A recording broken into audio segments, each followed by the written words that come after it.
Hello everyone, I'm Vikram P. Maduri here and welcome to JH Softech.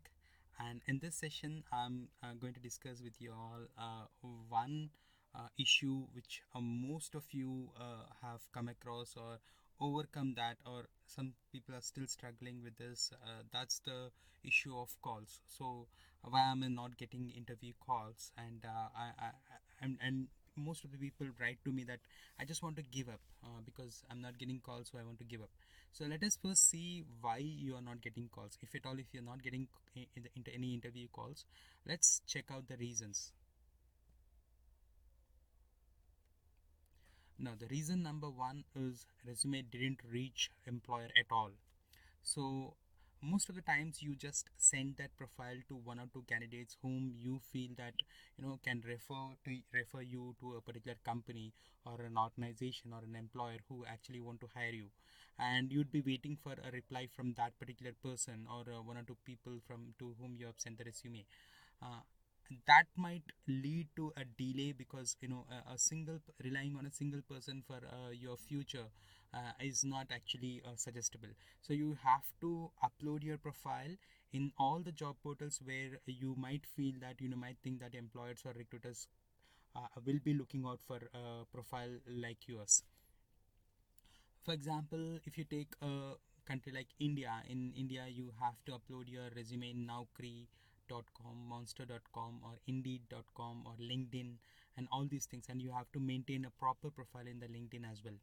And I'm like you also have to make sure your profile reaches to all the recruiters who can hire you, or you can plan for your next job. So, in short, make sure that your resume reaches the right kind of employer who is actually looking out for resources like you. Reason two of why you are not getting the interview calls is resume is not relevant. To get a call, your resume's primary and secondary skills must match with a client company requirement. For example, if let's say there is a opening, I'm not taking any software example or any other example. I'm taking a simple, very basic requirement, like there is a ad that they need a car driver plus mechanic. So in the requirement itself, the primary skill is a car driver, and the secondary skill is he needs to know a certain level of mechanism. So when a person who is applying for this job who is a pure car driver will definitely not get a call, because their secondary skill is not relevant to your resume, so it will not be you will not be getting it. For example, there is an requirement like you they need candidates who are into SAP ABAP with SQL, or SAP FICO uh, with ICWA or CA, Chartered Accountant background. So if that kind of a requirement, a combination of the requirement needs to be seen very carefully and understood, and then we need to apply for that. So if you apply for a particular requirement in which the job secondary skills doesn't match, primary schools is mandatory. Even if the secondary skills doesn't match their requirement, you might not get a call. So please remember, whenever you're applying, you have to be very clear about what exactly is the client expecting. The job description is extremely important. Most of the people don't go through the entire requirement. They just see the title and apply for it. I have got lot of profiles wherein actually we posted it something like SAP ABAP fresher. We need an SAP ABAP fresher. So we got more than hundreds of resumes we have got based on only fresher SAP. Not they don't even know what exactly is SAP. They are just BTech freshers or MCA freshers or graduation or post graduation freshers who don't have any idea about the software we are talking about. So in that kind of requirement, you will never get a call because your profile doesn't match the requirement. So make sure your resume matches to the requirement. Go through the job description, that is called JD, very keenly and line by line, and understand the requirement and make sure all that the client is expecting you that is there in your resume, and make sure you can talk about it and you have some knowledge about what exactly they are talking about. For example, if they are expecting a experience, for example, ABAP with FICO is what they are expecting. So maybe you might not have FICO in your profile, but you might just think of like at least putting up like fresher, at least basic idea on SAP FICO. So if you have even basic idea about FICO, your resume might be considered. But if you say, if your resume does not specify, does not mention anything related to FICO, it's basically only a BAP, then you will definitely not get a call. And the resume isn't professional. The moment, the first impression is the best impression. It's very popular quote, and it's very true as actually.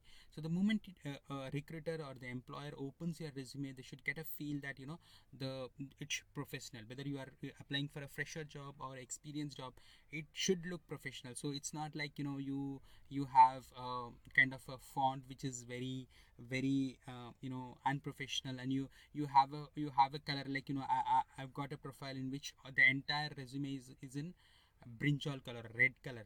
So the moment we see it, nobody writes a resume in red color. So, or nobody keeps the resume in a, say something like PPT format.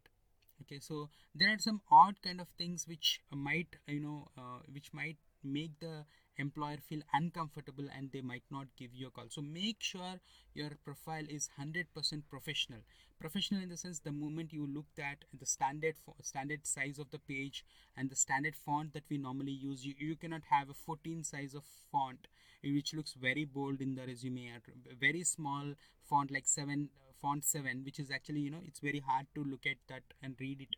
And these all things, like it should not look odd, it should be professional.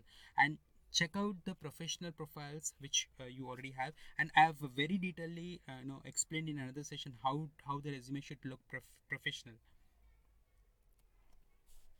Resume is too long or too short, this is the reason number 4. So if this is also a very important criteria when you are looking out for interview calls. So the recruiter might not call you because your length of the resume is not appropriate in the sense, like it should be, normally the resume should be of 2 to 4 pages. Some people think that I'm a fresher, the 1 page is enough. No, even if you're a fresher, it needs to be at least 2 to 3 pages. And if you, let's say you have 20 years of experience, then you think that I have to mention a lot of things about my career, so I'll be stretching it to 14 or 15 pages. So we got a profile which was of 14 pages from United UAE, and the candidate was interested to come back to India and work in India. So we dropped that profile just because the profile is of 14 pages. So we felt that this is not very professional. So it's a very simple logic, but nobody is going to explain you or tell you these all things, like why they have dropped the profile. You must know it, because the recruiter or the employer who is actually dropping your profile will not come back to you and explain you why they are dropping it.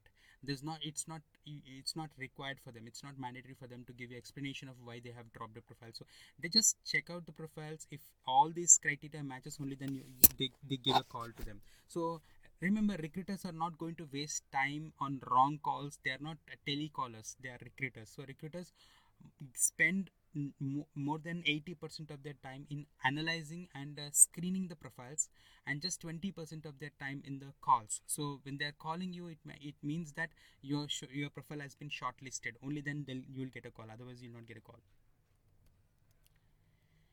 So when the resume content is not genuine.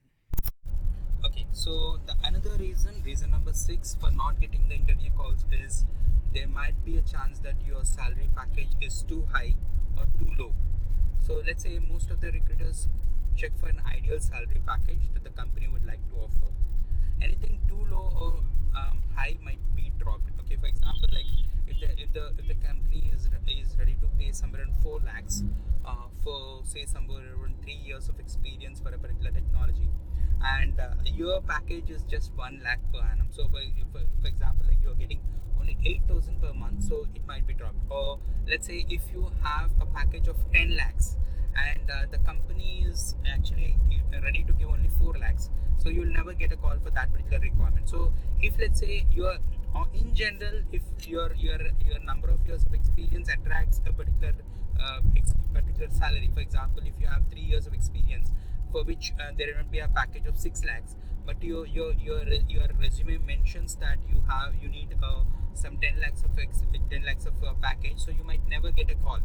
So there should be a realistic figure in your resume, or the portal in which you are uploading. Most of us, don't mention the expected salary or CTC in our resume.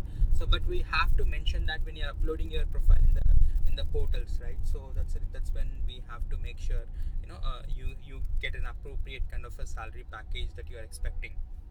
And if there is a slight changes, the recruiters might give you a call and ask you for some negotiations. Or sometimes it also happens that there might be very rarely, there are very few number of profiles for the kind of a requirement that they have. Then they call you and ask you for the so do some analysis of what could be the possible package for your number of years of experience in the location that you are and the technology you are in, and then it might work out. Reason number 7 is your location isn't relevant. So recruiters, before giving you a call, check your present location and the preferred locations. And if let's say the a particular, for example, the job requirement is in Bangalore and your present location is in Noida, the recruiters think whether the candidate will possibly join Bangalore or not, or they would be most probably looking for Noida. So first and foremost is they look for candidates who are in the present location, and then if they don't get the profiles in the present location, only then they'll go for out of station candidates who are agreeing to join in Bangalore location. So you need to make sure that your location is job location is flexible. So if you say that my preferred location is only Noida, then you will not get any calls for outside Noida. Make sure if you're willing to relocate, or if you are desperately looking for a job, make sure your preferred location is anywhere in the country, something like that. And the reason number 8 for not getting the calls is your notice period is too high or too low. For example, if let's say some companies, it's very slight chances that if your notice period is too low, they'll not call you, because 99% of the recruiters look for those candidates who have less amount of notice period. The notice period is the time that in which you can join the new company. So for example, like let's say you can join in 1 month, so your notice period would be 1 month. If you can join the new company, if you're selected in 2 months, then your notice period is 2 months.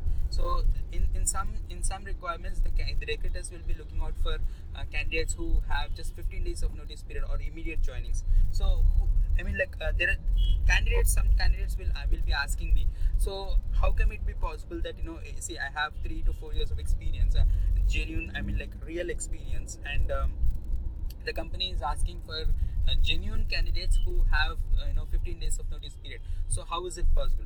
It is possible when let's say, I suppose that you already working somewhere, let's say you're working in TCS and you're applying for IBM, but you already you have resigned from the previous company, and because you got another offer, now you are looking out for even more better offer, or you have already resigned TCS Hyderabad and looking out for some location in Bangalore, but your IBM requirement is in Kolkata. So you have that offer, but you're still looking for a better location. So in those chances, you can join in 15 days, or even you can join immediately. So those people who have already served their notice period, they can join immediately.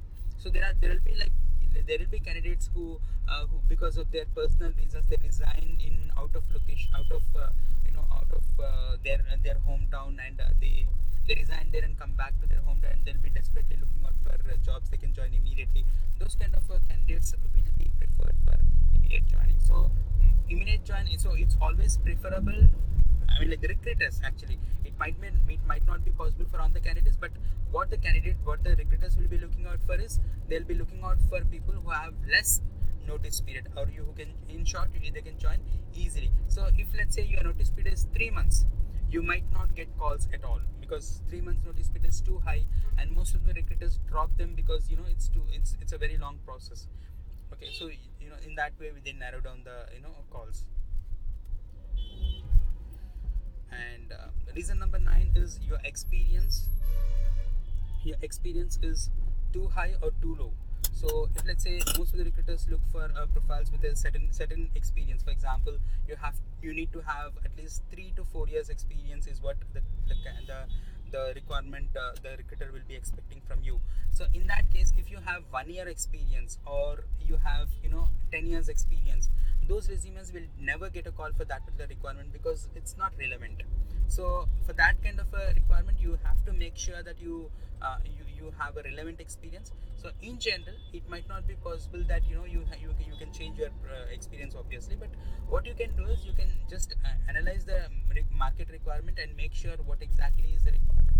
According to that, you need to have a profile. So if you have 1 year experience, definitely you'll get less number of calls. If it's So this is one thing that you need to think about if you're not getting the call. So number of years experience is a relevant number of years of experience. For example, you have 10 years of experience, but the relevant experience in particular technology which they are expecting is only 1 year. Even in that case also, you might not get a call. And reason number 10, your educational qualification is too high or too low. So for example, if, let's say, you are looking out for BPO jobs and you have an MTech, they might drop you because your education is too high. And if at all, if your education is in general, your education is masters, but they are looking out for someone who can be a storekeeper. Okay, a master's graduate cannot be a storekeeper, so they might not give you a call. Or sometimes your educational qualification is not good enough for the role they are looking out for. For example, if they are looking out for SAP FICO consultant and they'd be expecting the educational qualification to be minimum MBA finance, then you might have a BCom finance. You might get calls for BCom finance as well, but there might be a requirement in which they might drop you. So in that way also the recruiters drop you. So in short, what I'm trying to tell you here is that the recruiters will not give you a call unless all these things will match. So you need to make sure that all these things are been satisfactory.